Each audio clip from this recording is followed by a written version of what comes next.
by the time I got into Paradise, it was into the town proper. It was the fastest moving fire that I've seen, yeah. It looked like an atomic bomb has gone off. Come on. Watch out, watch out. You could just hear propane tanks exploding, and it sounded like you're under fire. Not in my lifetime will those mountains ever look the same. Oh my God. This is the new fire, and we can't defend you from this.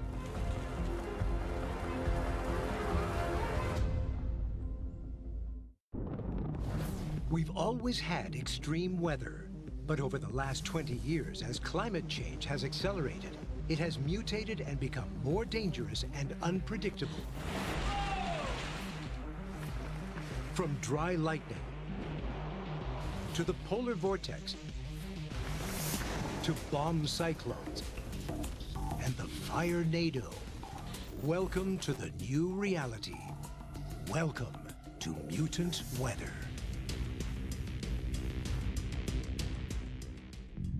As climate change heats up the Earth, massive wildfires are raging out of control. Why is it happening? And how bad is it going to get?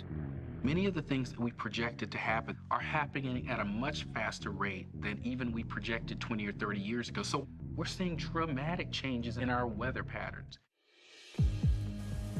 Global temperature records are being shattered year after year, creating hotter and drier conditions, ideal for mega fires. We are seeing massive infernos burning in places like Europe, North America, the Amazon, and even the Arctic Circle. Nowhere is safe. The observational evidence, i.e. reality, what's happening in front of our eyes right now, are actually far worse than worst-case projections were quite a ways back. We are really looking at the possibility of catastrophic shifts and changes in our Earth system and our weather.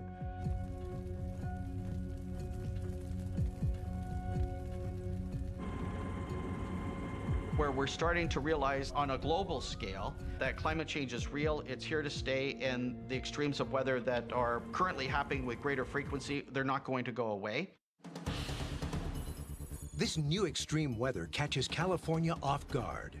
In 2018, a merciless drought leads to California's worst fire season on record. Across the state, fires are breaking out, including one seemingly typical brush fire outside the town of Paradise. My mom had called. She told me about the fire. And I'm like, it's on the other side of the canyon. I'm like, we're good. Like, it's happened before. We'll be fine. Anastasia Skinner lives in Paradise with her husband and 3 children. Their 4th is due in 1 month, and she's having a difficult pregnancy. And then 2 of our neighbors called too, and they were like, oh, should we be worried? Growing up in California, Anastasia is no stranger to fires. They're a natural occurrence and usually quickly controlled, but she's not prepared for what lies ahead. I mean, things got obviously a lot worse the next day. You never saw that coming.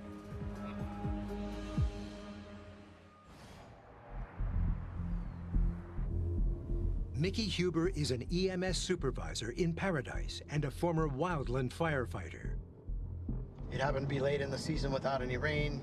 The humidity levels were down. And I was driving and heard the radio chatter that there was a fire, but I didn't really think anything of it.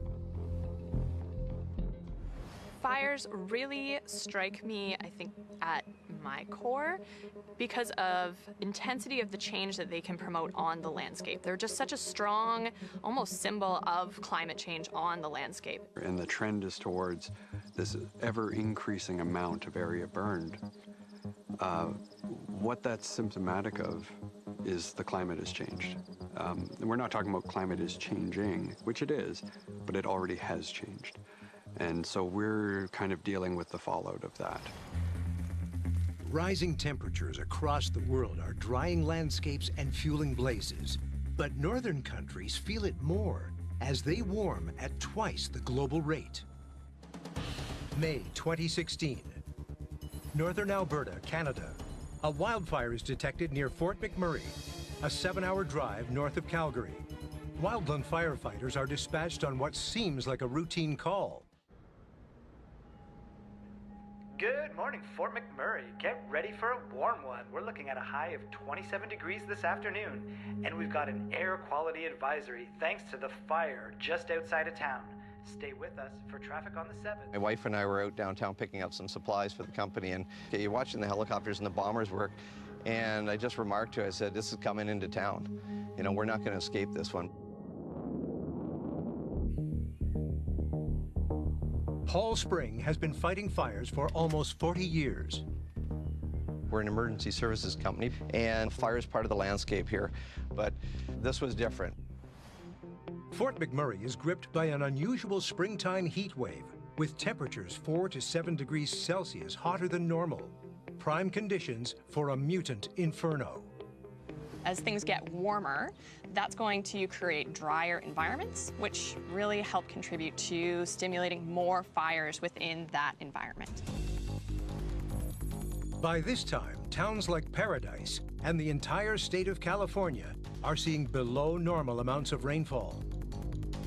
Once it gets warm and dry, then it really kicks up. The environmental conditions really support fires on the landscape. That's when we see it flare up. Desecrated forests are turbocharging the spread of fires outside of Paradise on the ominously named Campfire Road. But Anastasia Skinner isn't fazed by the fire. We have fire departments, we have other personnel that, like, if just a house went up, they'd be able to stop it before it spread. Mickey Huber previously worked as a wildland firefighter, and he doesn't like what he sees. Saw the initial column of smoke, drove another 7 miles in that short distance. The column itself had tripled in size, and it was at that point that I called my cohort and told him I needed him to staff up all the ambulances that he could staff up and send them to the county. What starts as a small brush fire quickly morphs into a monster, devouring the parched forest land, accelerated by 80-kilometer-an-hour gusts. And it now has a name, the campfire. California has also been victim of weather, and California also has these occurrences of extreme wind. When you can see winds that are in excess of 100 kilometers an hour, all of a sudden, there is no potential way to suppress fire in that. Fire rescue. We do have a major wildfire in the area. You know, you've seen smoke before from wildland fires. There's smoke that's light colored, there's a little bit of yellow, some light brown. This was an angry orange. This was a weird color, and it was growing huge. And by the time I got into Paradise, it was into the town proper. It was the fastest moving fire that I've seen, yeah. In town, Anastasia stops by her mom's place to collect her dogs, not yet realizing that it's chaos everywhere else. I got there 5 minutes after I left my house, so 15-20 minutes from leaving my house. I was already caught by the fire. Residents are desperate to escape. Go! Fire was right in front of me. There's probably 15 cars in a small little area, and nobody could get turned around or anything. And I knew that I couldn't run. My mom called back, and I was like, I have your dogs, but there's no way I'm surviving this.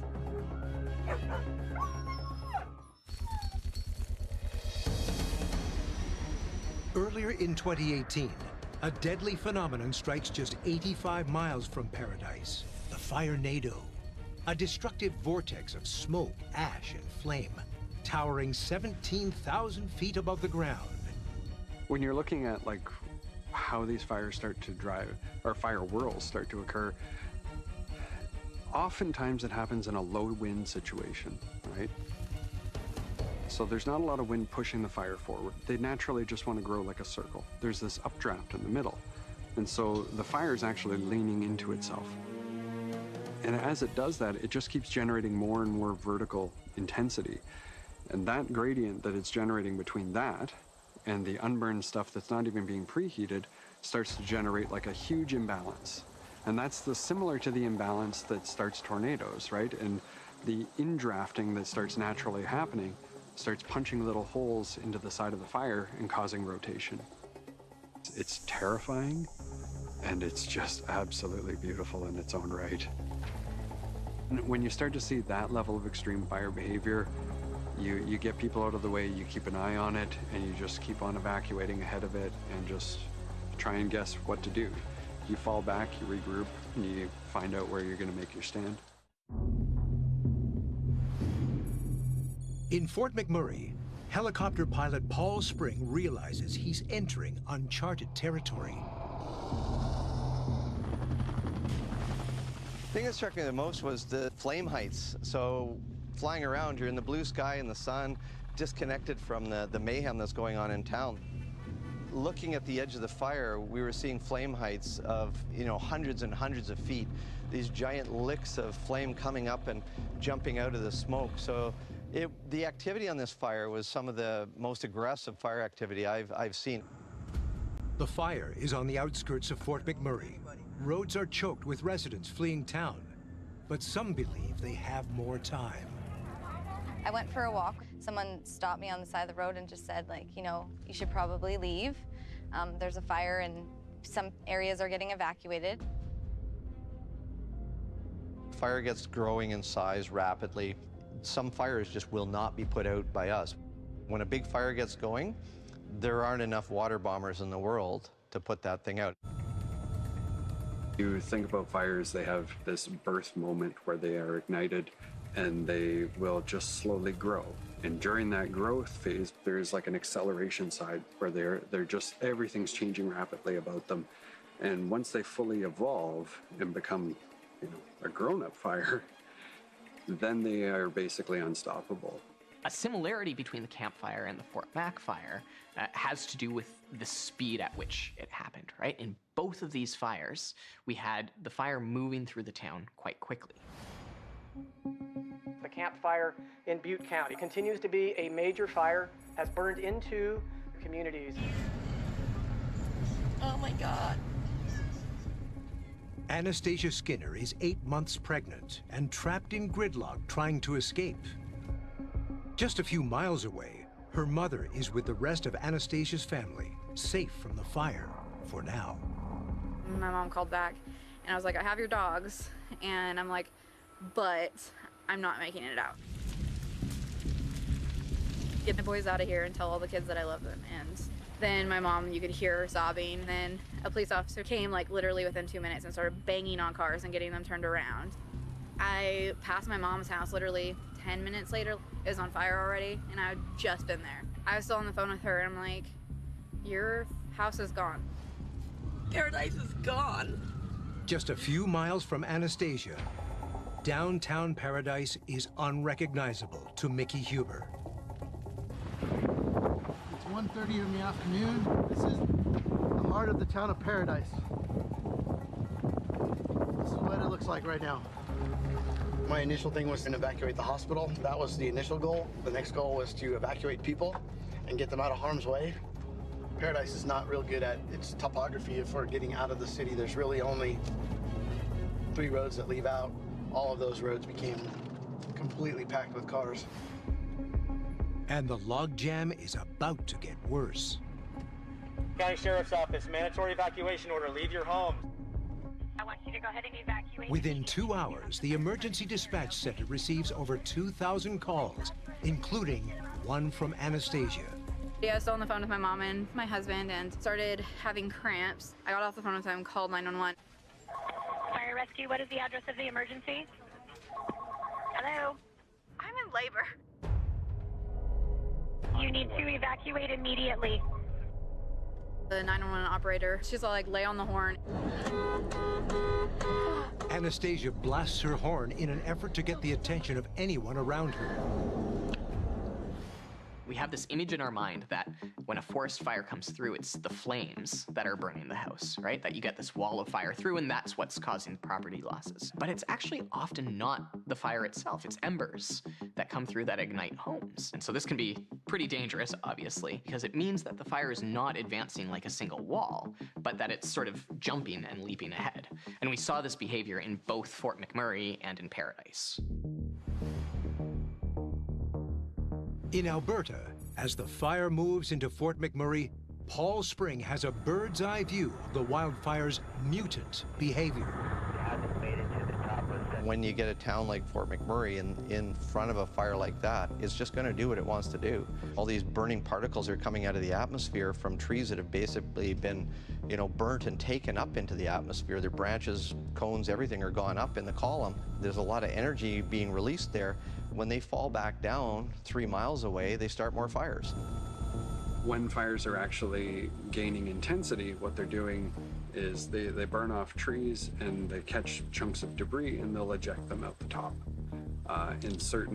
Most of the time we're talking about like loose bark or maybe branches. And if those pieces are still burning when they hit the ground, they'll start new fires ahead of spot fires. In the case of extreme fire behavior, some of these can travel kilometers. So don't convince yourself that a road's ever going to stop a fire, or even a parking lot, or even a lake. They will jump them. When the fire hit downtown, it's a very dynamic situation. And there's smoke in the air. I'm getting reports Fort McMurray is actually burning, houses are burning. Fort McMurray's outskirts are secluded and peaceful. But when a wildfire roars through, they become death traps. It looked like big billowing clouds of smoke. And there was helicopters carrying water bombers, like, over top of us. Ashley Secord lives in a neighborhood connected to the rest of Fort McMurray by just a single road. And you just think that the fire department is going to take care of it. I really didn't think that it was a big deal until it was too late. Talk to any firefighter. Once fire gets into the grounds and is moving along, it simply is not safe to put firefighters ahead of that fire. At Paul Springs Base, they receive a desperate call from Ashley's husband. My wife came to me with a cell phone and said, here, there's some guy on the phone says he needs to be rescued. And we called, like we do, called the control tower to get permission to lift off. We're inside a control zone. Air traffic control denies Paul's request to take off. Too many water bombers are in the sky, but Paul has made his decision. So I said, okay, well, we're taking off. We could stay low level. We only have to pick up 100 feet to get over the trees, and we can go down into the river valley and stay out of everybody's way. These folks have adults and kids at a house and said they had no way out. They were feeling completely trapped.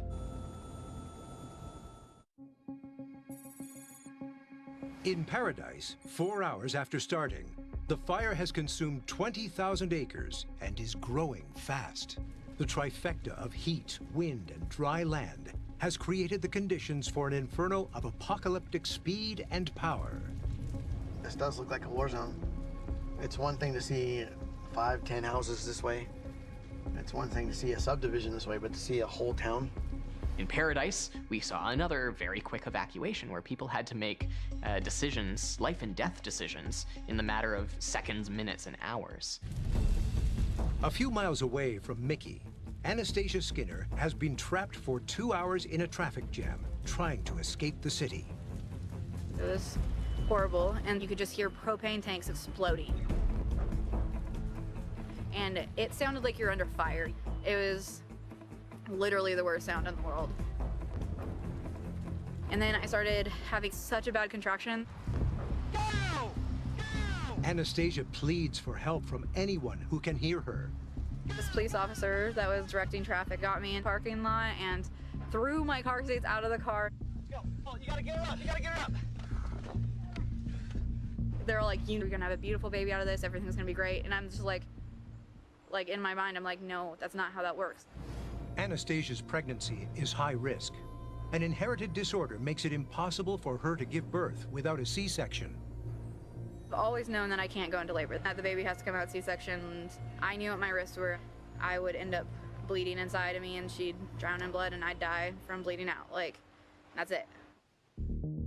The fire is advancing so fast that half the town of Paradise has been consumed within mere hours. Mickey hears about a pregnant woman in distress and immediately turns around and heads in her direction. But 2 miles of gridlocked vehicles block his route. When I heard on the sheriff's department radio that there was a woman in labor at a gas station. It was probably no more than 10 minutes prior. I had just told all of the ambulances to get out of the city. And all the training and planning that we had done just went completely by the wayside because this fire, it engulfed the whole city at once. The campfire has told us very clearly is that fires are going to burn unlike we have seen before. You will have, in some cases, minutes to notice residents about the potential for a fire spreading and the need for evacuations. So the challenges you face include how do you communicate with people quickly enough? How do you evacuate people quickly enough? And how do you ensure that your responders can go the opposite direction during this evacuation and get to where they're needed in a coordinated manner that keeps them safe? Police have now called for medical help for Anastasia. So first one crew, it was a medical team. I heard them call 3 times for a helicopter and say if she doesn't get out, she's not gonna make it, kind of thing. Helicopters cannot land in wildfire conditions. The lives of Anastasia and her baby are in Mickey's hands. Yeah, the visibility was 0, and this road is 5 lanes across, and it probably had 7 lanes wide of traffic trying to get out of the area. So as we were driving, we were on the eastern side of the road on the sidewalk. The distance is roughly 2 miles, and it took me almost 27 minutes to get that distance because of the amount of abandoned vehicles, the smoke, the crowd that was panicked. I drove into the parking lot, and I found her parked, backed into a stall right next to the wall up here. A year before the campfire engulfs Paradise, a staggering 250 fires tear across Northern California's wine country. These fires completely surround Napa Valley, where Claudia Sonder has her ranch and veterinary practice. I started getting little tidbits of information. North side's on fire, east side's on fire, and then I heard from one of my Napa Community Animal Response Team leaders, the west side's on fire. As far as I could see, the entire horizon was on fire. It didn't make sense. I've never experienced anything like that. In the area, there are hundreds of animals that need evacuation. I received a call from the Napa County Dispatch asking me to get trailers staged at a local grocery store for escort out into the hills. I called one of the members of the Napa Community Animal Response Team, and I said, I'm gonna start at the top of our evac list, you start at the bottom, let's call everybody and let's get going. With no rain in the forecast, the fires keep growing. Gentle slide. Okay, you got that? As Claudia begins her rescue efforts, these massive fires create unfathomable situations. And I've seen crazy things, like in the Valley Fire, I found birds dead in a field, numerous, jays, hawks, owls, and they weren't burnt. They were dead. And so I believe that they ran out of oxygen in the air. I think they fell from the sky. And when you talk to fire experts about a fire tornado and the fire creating its own weather and consuming its own oxygen, I could see how that could happen. Fires can create their own weather. Part of this has to do with how heat rises, right? And so that movement produces wind. If you get heat rising enough, you can see a fire produce thunder and lightning activity. So where a thunderstorm would be accompanied by a bunch of rain, lightning caused by the fire, it's often dry, which contributes to further ignition. In Fort McMurray, Canada, Paul Spring is searching for a family trapped by the raging wildfire. I'm flying up Highway 63, going right back to the fire, and there's this great big column of smoke. This fire had a smoke column going up, maybe to 40,000 feet. It was creating its own weather because all the lightning coming out of that column of smoke was starting new fires ahead of the existing fire. I think at one point we had about 9 fires on the go. The fire in Fort McMurray is growing more ferocious. Ashley and her family are still stranded with no way out. There's only one road out of here, and there's smoke and fire you can't get through, you can't see, and you have no way to know how to get out of here. So I was really panicked, and I didn't know what we were gonna do. Paul Spring finally arrives. So Touchdown's driveway, we check for wires because there's power wires everywhere, and there's vehicles and people and dogs and cats. and hot loaded everybody. Hot load is where we don't shut the engine down. So blades are still spinning at full RPM, and we get people in. I was really in shock when I seen how much was on fire and how serious it was. You could see it from the sky, like it was incredible. It looked like an atomic bomb has gone off. That's what it looked like.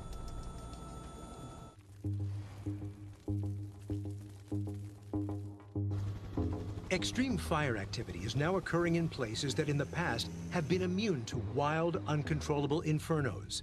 The summer of 2019, an unprecedented number of wildfires rage across the Arctic Circle. Record-breaking temperatures and high winds fuel hundreds of fires across Alaska, Russia, and Canada. The real concern that we have now is the frequency, intensity, and extent at which these fires are occurring on these ecosystems that we haven't seen within the past 5,000 years. This high-latitude region is known as the Boreal Zone and makes up 30% of the world's forested area. Like all forests, the boreal is essential for capturing carbon dioxide and converting it to the oxygen we breathe. In the Canadian forest, the majority of our forest is boreal forest.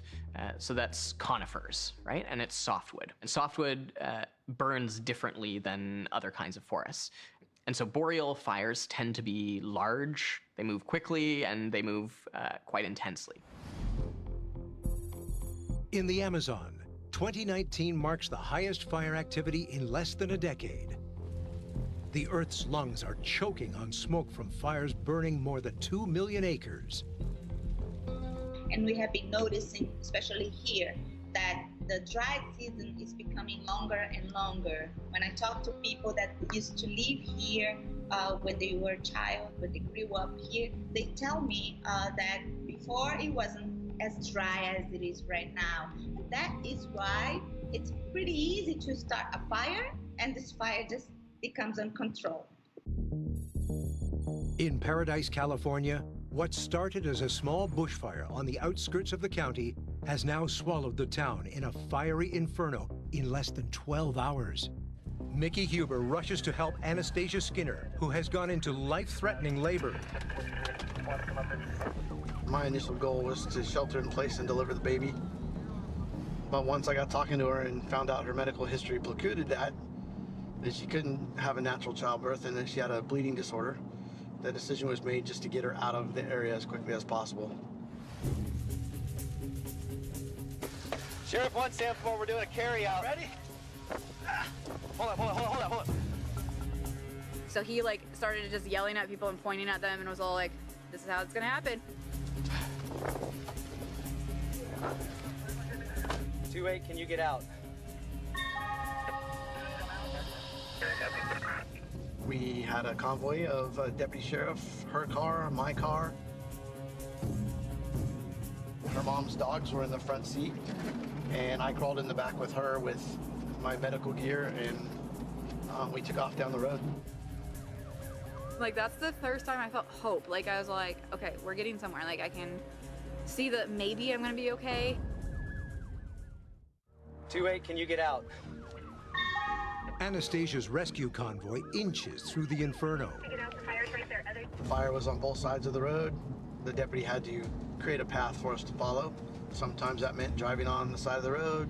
Sometimes it meant forcing people on the side of the road. She was actively in labor. Contractions were probably 2 minutes apart.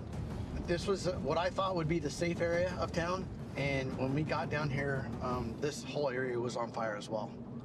The paramedic I turned her over to is one of my best paramedics, so I knew she was in good hands from that point forward. Mickey Huber returns to the front line of the mega fire. We continue to stay up here and do evacuations until about 7 o'clock the next night. You just go from one priority mission to the next priority mission. This was just one continuous long 36-hour shift. Climate change has massive potential to change fire regimes. By fire regimes, we mean the kinds of fire that exist in a place. With a changing climate, we see higher winds, higher temperatures, more dryness, and this drives different fire behavior. In Fort McMurray, Canada, Paul Spring has safely evacuated Ashley Secord and her family. Returning to fight the fire, Paul sees firsthand the power of the mutant blaze. Probably 95% of the fires we fight, we do at the initial attack level where the fire is extinguished within the first several hours. But when the big ones get away, you just know it, you're not going to stop them. Paul's team is on high alert as the fire that has devastated Fort McMurray approaches his helicopter hangar. Well, the fire came along the valley, so the winds were out of the northwest, which is angling through this property. So we decided, okay, we better step another, 10 miles away. So we took the helicopters and our trucks and fuel trailers and the whole traveling roadshow, and we landed down at industrial area south of town. And then we realized that there might be more people and could use a hand. So we went back, probably made a half a dozen trips picking up people. In Napa, California, the fire is spreading much like Fort McMurray's mutant inferno. Veterinarian Claudia Sonder is racing the flames. So we had hundreds of calls to go into the hills, check the animals, get them food and water. If it was safe, we left them in place. If they were injured or if it was not safe, we pulled them out. Over the next 72 hours, Claudia's team rescues hundreds of animals. And this went on for several days. The shelter stayed open for 3 weeks. In Paradise, California, Anastasia Skinner is delivered to a waiting ambulance in life-threatening labor. Immediately in the ambulance, when they hooked me up to everything, all their monitors were going off like crazy. My heart rate was 156, and they were like, "You were so close to a stroke." Like, they put IVs in both my arms and were like, "You're gonna need blood when we get to the hospital." Anastasia Skinner's husband, Daniel, has been able to rendezvous with the evacuation convoy. They head to a hospital in Chico, 15 miles away. Currently following the ambulance with my wife in it. I was so exhausted and so sick because your body's going through like trying to get through this and trying to be in labor, and I didn't have much left in me. The fire is not far behind. It continues to race across the landscape, threatening everything in its path, including Anastasia. They basically shot me up with every medication that they could to stop the labor. Around then is when the evacuations for Chico started, which is the town that I was in. Minutes after being joined at the hospital by her husband, they are forced to evacuate again. Started driving on the main freeway, and then we ended up in Nevada and watched as our town went up in flames because it was on the news and it was a big deal, and we just watched it and cried a little bit. And there are now over 8,000 firefighters on the front lines, more than 600 law enforcement officers, and more people and resources arriving daily. In Fort McMurray, 90,000 residents are successfully evacuated, the largest evacuation in Canadian history. But Paul Springs stays on to continue battling the blaze. When we weren't fighting the fire somewhere else, we're coming back here for fuel, and when we came back for fuel, we'd maybe do a couple of bucket loads into our own forest to keep it at bay. So the fight didn't end in one day. It kept going for quite some time. A lot of the time when we're suppressing a fire, like when we're fighting one, we're kind of buying time until the weather comes and helps us out. We have to wait until that when the rain starts to return, and that does a major piece of the job. Mother Nature comes to the rescue in Napa, California. What saved us in Napa is that the wind died down. The worst case scenario didn't happen for us. It still catches me. 3 years later, I come home to that, and it brings me back to what happened to us all. Not in my lifetime will those mountains ever look the same. The fires that burned Paradise, Fort McMurray, and Claudia's Ranch thrived on unusually hot and arid landscapes. It's a bitter irony that only a change in the weather extinguished those fires. You know, one of the worst things that I had to do after this whole thing was drive my employees up here to see if their house was still standing, and being with them when they found out that their house had burnt down with everything they had. We were lucky that only 85 people were killed, and probably less than 200 were seriously injured. Life will always go on. You can already see it now, the amount of cleanup that they've already done, the rebuilding. Earlier this week, they actually had the first home rebuilt and the family's moving back in that was displaced. The gas station where I picked up Anastasia is back open and functioning. So about 15,000 houses burned out, and they're projecting that they're gonna build 500 a year. So at that rate, it should be about 30 years before they get everything back up to the way it was the day of the fire. Anastasia's pregnancy stabilizes, and she gives birth to a healthy baby girl. So there's a Mickey guy. There's a Mickey guy.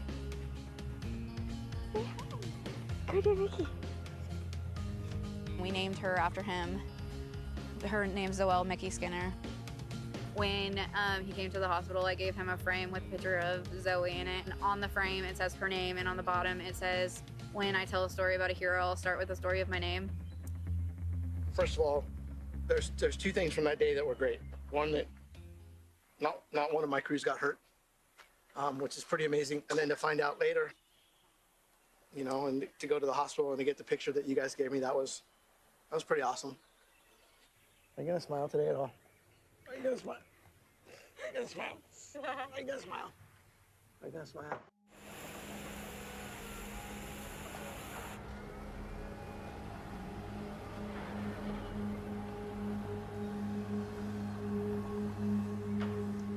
It's insane that it turned out looking like this. Zoelle's room was right there. So, I don't know. That's the hardest part, was that she never had a moment in that room. It was crazy.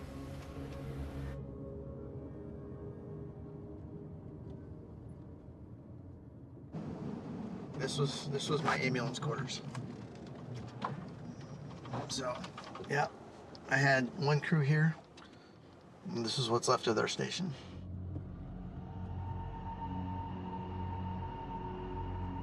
We lost 2 out of the 3 stations we had up here. Thankfully, we didn't have any backup equipment in here.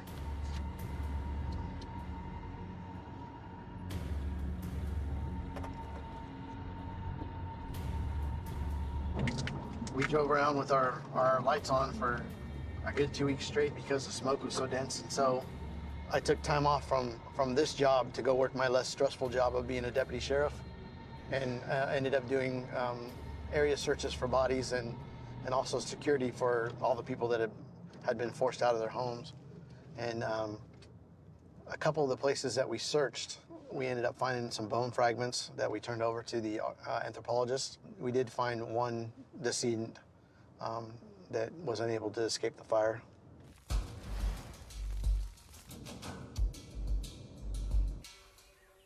The mutant infernos in Paradise and Napa, California, as well as Fort McMurray, Canada, are a dire warning.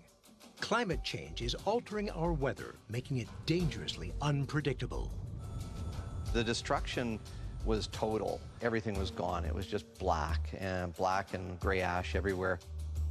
In my short time here, I have seen what I think is an escalation of these firestorms. You know, an event that you think you might see once in your life, well, now I've seen 3. So it is worrisome. We don't want to do this again.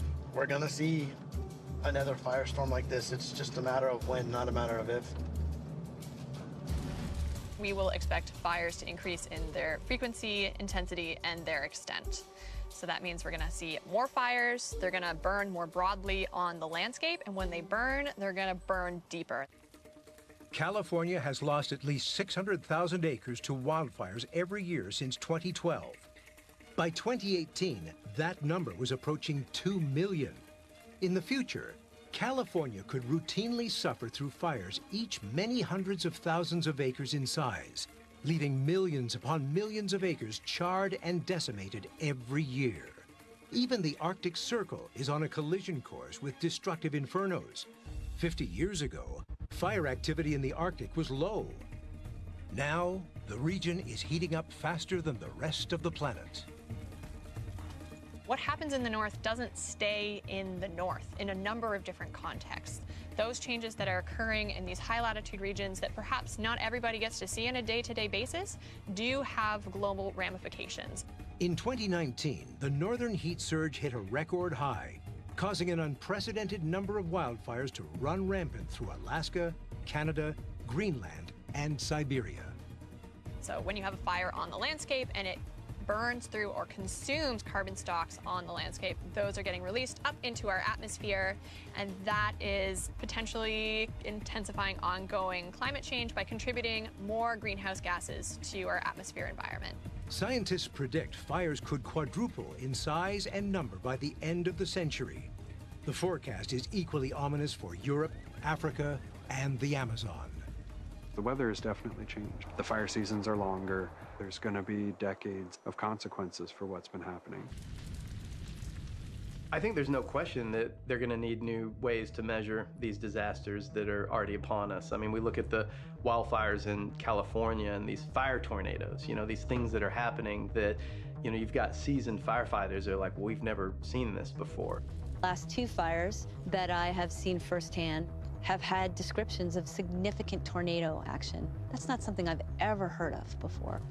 You know, when I listen to fire professionals describe these firestorms, they will say, this is the new fire, and we can't defend you from this. If fire-nados and pyro-CB clouds are the destructive new reality of today, can humans survive a future of mutant weather? We know fire is changing. We know that 10 years from now, our present tactics are going to be strapped to their limit. And that's kind of a national and international global problem. So if we think things are tough now, they're going to get a lot tougher very rapidly. It's going to be very, very difficult to adapt to these extreme conditions. If the question is, technically speaking, could it be done? The answer is probably yes. Will we have the inclination to act? The answer is probably no. Wildfires are raging around the globe more than ever before. A warming climate is continually changing fire behavior, causing terrifying mutations.